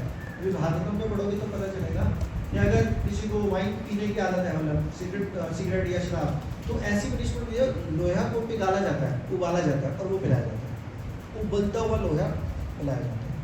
अगर किसी को इलिसिट रिलेशन की आदत है तो उसको गरम गरम लोहे की बॉडी के साथ चिपका दिया जाता है कि तेरे को चिपकने का ज़्यादा शौक था ना, ले चिपक नरकों का। क्योंकि ऐसा सब कुछ होता है, ये वाली बात साइंस ने भी मानी है, तक नहीं मानी। हमने ना एक चीज़ पहले बोली थी, आप शायद उन दिनों क्लास में नहीं थे, कि भक्ति कभी भी ना बुद्धि के स्तर पे नहीं की जाती, कभी भी बुद्धि के स्तर पे नहीं की जा सकती। किस तरह की होती है? भक्ति जो है मन का विषय है, और हालांकि साइंस इस चीज़ को तो मानती है, आप भी मानते हो कि बंदा तो बैठा था, आंखें भी खुली थी, लेकिन कुछ चला गया, तो हम बोलो ना भाई बंदा बैठा तो खिला लो ना। तो आज तक किसी भी दुनिया की बड़ी से बड़ी, सबसे बड़ी यूनिवर्सिटी का नाम है MIT, Massachusetts institute of technology in USA, सबसे बड़ी यूनिवर्सिटी दुनिया की। प्रभुपाद जी को विजिट कराने लेके गए, सोचो एक सन्यासी को विजिट करा रहे हैं, एक साधु को आपको एंटर में करने दें यूनिवर्सिटी में, दुनिया की सबसे बड़ी यूनिवर्सिटी में प्रभुपाद जी को विजिट। सोचो प्रभुपाद जी क्या थे। तो ये उन्होंने बोला ये इस चीज़ की लैब है, ये दुनिया की सारी लैब वहाँ पे। तो प्रभुपाद जी ने बोला where is the lab of the soul, आत्मा की लैब है, सब सोल को बढ़ गई, कौन सी लैब? कह रहे जिस चीज़ पर रिसर्च करनी चाहिए थी वो तो रिसर्च ही नहीं करी आपने। तो ये साइंटिस्ट का बड़ा दुर्भाग्य है। क्यों? क्योंकि वो जो उस टॉपिक पे करनी चाहिए, उनको पता है मरने के बाद में साइंटिस्ट नहीं रहने वाला, लेकिन उस पर रिसर्च ही नहीं कर पा रहे। क्यों? क्योंकि वो भक्त नहीं है, उसके लिए भक्ति करनी पड़ेगी। तब फिर आप प्रभुपाद जी की अगर बुक्स पढ़ोगे तो आपको पता चलेगा पूरा साइंटिफिक वे में समझाया, वो भागवतम पढ़ना पड़ेगा। यस, बहुत अच्छा बोला वाले, जहाँ साइंस खत्म हो जाती है ना, वहाँ से स्पिरिचुअलिटी शुरू होती है। तो स्पिरिचुअलिटी को हम साइंस के दम पे सीख ही नहीं सकते, लेकिन आपके पास भी तो साइंटिस्ट से पूछो ना कि भैया ये बंदा जो चला गया है कहाँ गया, तो तुम्हारे पास सब कुछ है, वेंटिलेटर वगैरह सब कुछ है, कर दो ना इसको, जिंदा कर दो। 1 मिनट तो दे दो, मेरे को कुछ बात करनी थी, 1 मिनट, अच्छा 1 सेकंड, 5 करोड़ रुपए ले लो, कर लेंगे?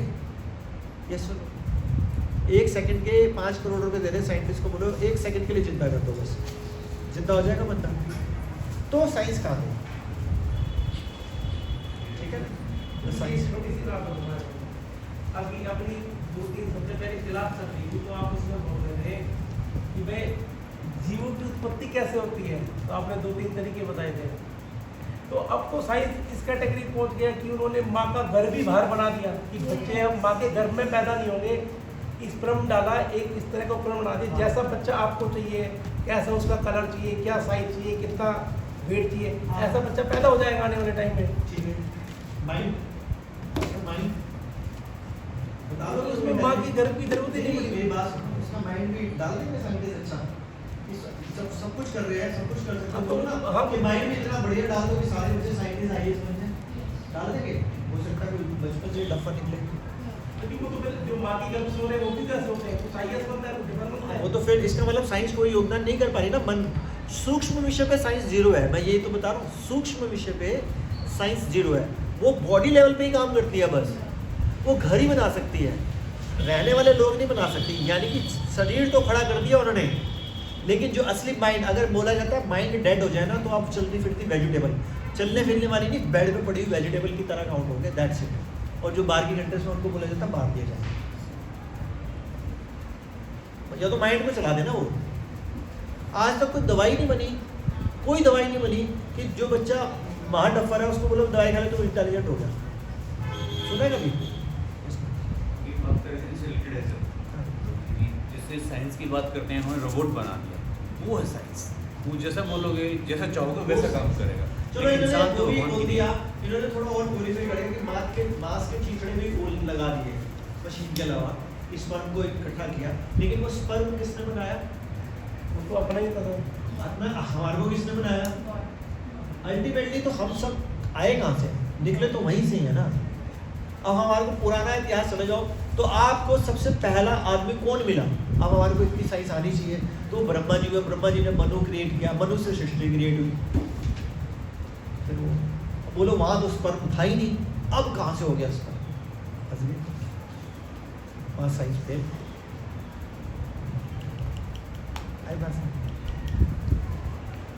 ठीक है, टाइम हो गया शायद 6 यस मिनट टाइम हो गया। कुछ ना कुछ एक दो फटा मुझे आपको बात पूछनी है। 17 ठीक है ना, अगली बार 18 से करेंगे। भगवत गीता में भगवान कहते हैं कि जो भी होता है वो मेरी इच्छा, एक पत्ता भी होता है वो भी हाँ, मेरी इच्छा से होता ठीक है। है। फिर हमारे कर्म क्या होते हैं प्रभु? तो मैंने अर्जुन को भी लास्ट नोट में यही बोला है कि सब कुछ मैं तुम्हारे को बता सकता हूँ, लेकिन तुम्हारे को स्वतंत्रता मैंने दे दी। अब तुम, मैंने सब कुछ बता दिया। अब जो भगवत गीता पढ़ के वो कुछ ये सोच सकते हैं कि नॉनवेज खा सकते हैं, कोई भागवतम पढ़ के भी सोच सकते हैं ये भी कर सकते हैं। फिर तुम्हारी स्वतंत्रता भगवान ने लेकिन अल्प स्वतंत्रता दी, पूरी नहीं दी। थोड़ी सी जिससे नाच लो डालो, मरना तब भी तय है, क्योंकि पूरी तो दे देंगे तो भगवान बंदा कहेगा मैं मरूंगा, अपनी पूरी स्वतंत्रता है। तो भगवान कहते हैं मैं थोड़ी सी स्वतंत्रता देता हूँ, अपना दिमाग लगा लो। उसी में बंदा बेबिल्डर हो जाता है पूरी तरह, उसी में नाचता रह जाता है और उसी के लिए अंदर तो जिंदगी खराब है। तो ये ठीक है, तो आप लोग ना प्रसाद पा लेना, क्योंकि फिर 6:30 बजे आरती शुरू होगी। और फिर देखते हैं आज हमने संकीर्तन निकालना है या यहीं पे शायद हम आज हो सकता है सेंटर में करें या थोड़ा आसपास पैदल ही करें, क्योंकि आज ना वो सब जयपुर गए हुए तो भक्त कम नहीं है, तो हो सकता है हम यही प्रसाद कीर्तन यहीं पे करें। Thank you so much. Hare Krishna. Shri Shri Radha Rani जन्म जी की जय, श्री श्री कृष्ण बलराम जी की जय, श्री श्री जगन्नाथ बलदेव सुभद्रा शीला प्रभुपाद की जय, उपस्थित भक्त की जय। हरे कृष्ण। सॉरी कोई बात अगर कुछ गलत लगी हो तो क्षमा करना प्लीज। कई बार क्या होता है लोग में कुछ गलत निकल जाता है, एक्सट्रीमली सॉरी। वाचा कृपा कृपा सिंधुदेव चा पतिता हरे।